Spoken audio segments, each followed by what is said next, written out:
Hi friends, recipes കിച്ചണിലേക്ക് എല്ലാവർക്കും സ്വാഗതം. ഞാനിന്ന് വന്നിട്ടുള്ളത് നല്ല പെർഫെക്റ്റ് ആയിട്ടുള്ള ഒരു തരിക്കഞ്ഞിയുടെ റെസിപ്പി ആയിട്ടാണ്. ഇതുപോലെ ഉണ്ടാക്കിയെടുക്കുകയാണെന്നുണ്ടെങ്കിൽ വളരെ സിമ്പിളാണ് കേട്ടോ. പെട്ടെന്ന് തന്നെ തയ്യാറാക്കി എടുക്കാനും പറ്റും, നല്ല ടേസ്റ്റാണ്. അപ്പോൾ നമ്മളൊക്കെ ഉണ്ടാക്കിയെടുക്കൽ ഈ ഒരു രീതിയിലാട്ടോ, അധികം ബുദ്ധിമുട്ടൊന്നുമില്ല. അപ്പോൾ എന്തായാലും എല്ലാവരും ഇതുപോലെ ഒന്ന് ട്രൈ ചെയ്ത് നോക്കണേ. ട്രൈ ചെയ്ത് നോക്കിയതിന് ശേഷം ഫീഡ്ബാക്ക് അറിയിക്കാൻ മറക്കരുത്. വീഡിയോ ഇഷ്ടമാണെന്നുണ്ടെങ്കിൽ ഒന്ന് ലൈക്ക് ചെയ്യാനും കൂടെ മറക്കരുത് കേട്ടോ. അപ്പോൾ എങ്ങനെയാണ് തയ്യാറാക്കി എടുക്കുന്നത് എന്നുള്ളത് നോക്കാം.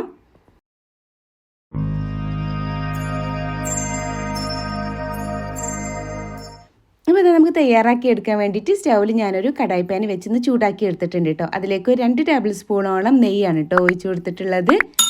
അതിലേക്ക് നമുക്ക് 1 ടേബിൾ സ്പൂണോളം ചെറിയ ഉള്ളി ഇട്ട് കൊടുക്കാം. ഉള്ളിയുടെ അളവൊക്കെ നമുക്ക് ഇഷ്ടത്തിന് ഫ്ലേവറിനനുസരിച്ചിട്ടാട്ടോ ആഡ് ചെയ്ത് കൊടുക്കേണ്ടത്. ഞാനിപ്പോൾ 1 ടേബിൾ സ്പൂണോളം എടുത്തിട്ടുണ്ട്. അത് നൈസായിട്ട് കട്ട് ചെയ്തെടുത്തിട്ടുണ്ട് കേട്ടോ. എന്നിട്ട് ഫസ്റ്റ് നമുക്കിത് നല്ല പോലെ ഒന്ന് റോസ്റ്റ് ചെയ്തെടുക്കണം, ഒരു ഗോൾഡൻ ബ്രൗൺ കളർ ആവുന്നത് വരെ. അപ്പോൾ അത് ഏകദേശം ഒന്നിങ്ങനെ കളർ ചേഞ്ച് ആയി വരുന്നുള്ളൂ കേട്ടോ. ആ ഒരു ടൈമിൽ നമുക്കതിലേക്ക് 1 ടേബിൾ സ്പൂണോളം തന്നെ കാഷ്യൂട്ടും ഇതുപോലെ ചെറുതായി കട്ട് ചെയ്തെടുത്തിട്ടില്ല കേട്ടോ. അതും കൂടി ഇട്ട് കൊടുത്തിട്ട് ഒന്നും കൂടെ അങ്ങ് റോസ്റ്റ് ചെയ്തെടുക്കാം, ജസ്റ്റ് ഒന്ന് കളർ ചേഞ്ച് ആയി വരുന്നവരെ. അപ്പോൾ അത് ഏകദേശം ഒന്നിങ്ങനെ കളർ ചേഞ്ച് ആയി വന്നിട്ടുണ്ട്. അപ്പോൾ അതിലേക്ക് 1 ടേബിൾ സ്പൂണോളം തന്നെ ഉണക്കമുന്തിരിയും കൂടി ഇട്ട് കൊടുക്കുന്നുണ്ട് കേട്ടോ. എന്നിട്ട് അതെല്ലാം കൂടെ നല്ല പോലെ ഒന്നും കൂടെ അങ്ങ് റോസ്റ്റ് ചെയ്തെടുക്കാം. ഇപ്പോൾ അതെല്ലാം കൂടെ നല്ല പോലെ ഒന്ന് റോസ്റ്റ് ചെയ്തെടുത്തിട്ടുണ്ട്. ഇനി ഇതിലേക്ക് പാലാട്ടോ ഒഴിച്ച് കൊടുക്കാനുള്ളത്. ഞാനിവിടെ 2.5 കപ്പോളം നല്ല കട്ടിയുള്ള പശുവും പാലാണ് എടുത്തിട്ടുള്ളത്. ഫുൾ ഫാറ്റ് മിൽക്കാണ് കേട്ടോ എടുത്തിട്ടുള്ളത്.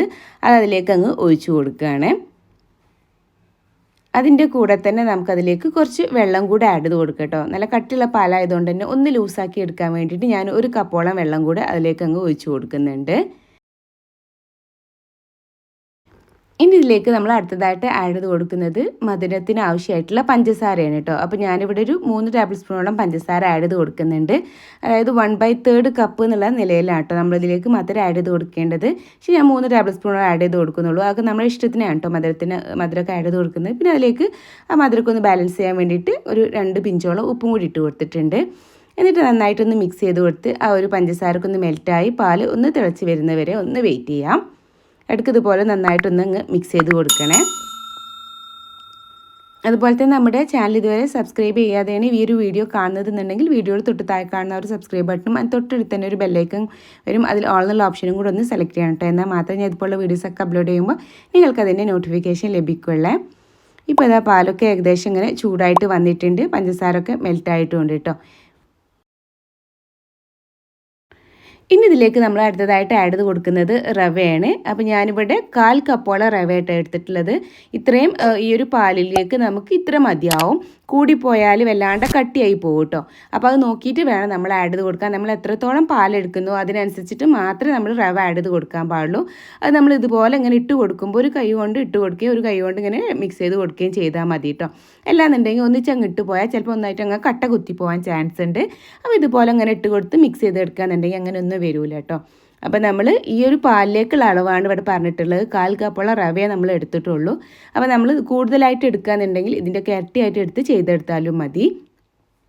ഇനി അത് കുറച്ച് ടൈം അതിലൊന്ന് കിടന്നിട്ടൊന്ന് വേവാവട്ടെ കേട്ടോ. അതുപോലെ തന്നെ നമ്മൾ എടുത്തിട്ടുള്ള റവ എന്ന് പറഞ്ഞത് വറുക്കാത്ത റവയാണ് കേട്ടോ. വറുത്ത റവ എടുത്ത് ചെയ്യണേക്കാട്ടിലും ടേസ്റ്റ് വറുക്കാത്ത റവ വെച്ച് ചെയ്തെടുക്കുമ്പോഴാണ്. ഇപ്പോൾ അതായത് കുറച്ചൊക്കെ ഇങ്ങനെ വേവായിട്ട് കണ്ടില്ലേ, കുറച്ചൊക്കെ തിക്കായിട്ട് വന്നിട്ടുണ്ട്. ഈ ഒരു തിക്ക് മതിയാവും കേട്ടോ. ഇനി ഇതിലേക്ക് നമ്മൾ അടുത്തതായിട്ട് ഫ്ലേവറിന് വേണ്ടിയിട്ട് ഞാനിതാ ഒരു 1/2 ടീസ്പൂൺ അടുത്ത് ഏലക്കപ്പൊടി ഇട്ട് കൊടുക്കുന്നുണ്ട്. എന്നിട്ട് നന്നായിട്ട് അതെല്ലാം കൂടെ ഒന്നങ്ങ് മിക്സ് ചെയ്ത് കൊടുക്കുക കേട്ടോ. എന്നിട്ട് ഒരു 1-2 മിനിറ്റ് ഒന്നങ്ങ് തിളച്ചാൽ മതി അതിൽ കിടന്നിട്ട്. അപ്പോഴേക്കന്നെ നല്ല പോലെ അത് ഒന്നും കൂടെ കുക്കായിട്ട് വരും. ഇനി ഇത് ചൂടാറുന്നതോട് കൂടിയിട്ട് ഒന്നും കൂടെ തിക്കായിട്ട് വരും കേട്ടോ. അപ്പോൾ ഈ ഒരു ലൂസ് തന്നെ ഇതിന് കറക്റ്റാണ്. ഇതിനെക്കാട്ടിലും നമ്മൾ റവ ആഡ് ചെയ്ത് കൊടുത്താൽ നല്ല കട്ടിയായി പോവും. അത് പ്രത്യേകം ശ്രദ്ധിക്കണം കേട്ടോ. അപ്പോൾ ഇനി ഇതൊന്ന് ഇതിൽ കിടന്നിട്ട് ഒന്ന് കുക്കാവട്ടെ. അപ്പോൾ ഒരു 2 മിനിറ്റോളൊക്കെ തിളപ്പിച്ച് ഞാൻ ഫ്ലെയിം അങ്ങ് ഓഫ് ചെയ്തിട്ടുണ്ട് കേട്ടോ. ഇത്രയേ ഉള്ളൂ, വളരെ സിമ്പിളായിട്ട് എന്നാൽ നല്ല ടേസ്റ്റി ആയിട്ട് തയ്യാറാക്കി എടുക്കാൻ പറ്റുന്നതാണ്. നമ്മൾ ഫസ്റ്റിൽ തന്നെ അതിലേക്കുള്ള റോസ്റ്റ് ചെയ്തൊക്കെ ഇട്ട് കൊടുത്തതുകൊണ്ട് വീണ്ടും അത് ചെയ്തെടുക്കേണ്ട ഒരു ആവശ്യമില്ല. ഒന്നിച്ച് നമുക്കിതുപോലെ ചെയ്തെടുക്കാവുന്നതേ ഉള്ളൂ കേട്ടോ. ഇനി ഒന്നങ്ങ് തണുത്ത് വന്നതിന് ശേഷം നമുക്കൊരു ഗ്ലാസ്സിലേക്ക് ഇങ്ങനെ സെർവ് ചെയ്യാം. അപ്പോൾ കണ്ടില്ല അതിൻ്റെ ഒരു കറക്റ്റ് കൺസിസ്റ്റൻസി എന്ന് പറഞ്ഞത് ഈ ഒരു രീതിയിലാട്ടോ നമുക്ക് കിട്ടിയിട്ടുണ്ടാവുക. ഇതിനെക്കാട്ടിലും തിക്കായി പോവാൻ പാടില്ല. ഇതാണ് അതിൻ്റെ ഒരു പെർഫെക്റ്റ് കൺസിസ്റ്റൻസി എന്ന് പറഞ്ഞിട്ടുള്ളത് കേട്ടോ. നല്ല ടേസ്റ്റാണ്, വളരെ സിമ്പിളാണ്. അപ്പോൾ എന്തായാലും നമുക്ക് നോമ്പിന് ക്ഷീണവും ദാഹമൊക്കെ മാറാൻ വേണ്ടിയിട്ട് പെർഫെക്റ്റ് ആയിട്ട് ഉണ്ടാക്കിയെടുക്കാൻ പറ്റുന്ന നല്ലൊരു തരിക്കഞ്ഞിയുടെ റെസിപ്പിയാണ്. അപ്പോൾ എന്തായാലും എല്ലാവരും ഇതുപോലെ ഒന്ന് ട്രൈ ചെയ്ത് നോക്കിയതിന് ശേഷം ഫീഡ്ബാക്ക് അറിയിക്കാൻ മറക്കരുത്. അപ്പോൾ ഇൻഷാ അല്ലാഹ് ഇനി മറ്റൊരു വീഡിയോ ആയിട്ട് വരുന്നവരേക്കും ബായ്, താങ്ക് യു, അസ്സലാമു അലൈക്കും.